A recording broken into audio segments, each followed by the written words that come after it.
Everyone, we're finishing Self-Reflection Week with a thought on perspective.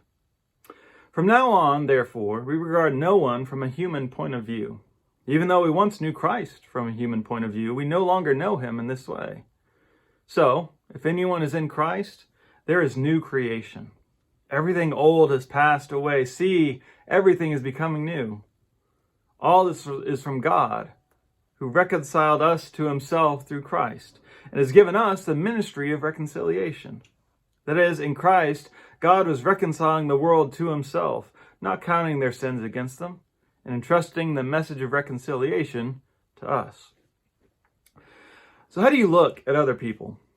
Paul claims there's a problem with looking at others from a human point of view. So what is that?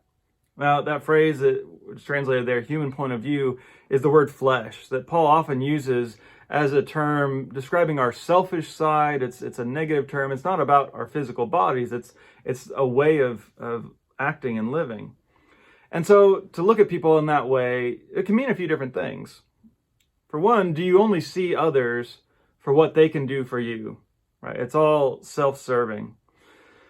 He says we can even do this with Christ, right? Treat Christ as a resource that's just about making my life better for my personal self-fulfillment project.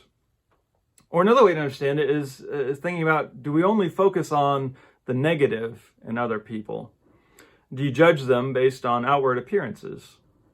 Right? That person that I don't like, they're just that one thing that I don't like about them, that opinion they hold or that thing that they did. Right? And even if those thoughts or actions in somebody else are problematic, every person is more than that. And so instead of looking at them from that point of view, we're called into this ministry of reconciliation, about making relationships right. And that starts with what God has done. But Paul's phrasing on this is important.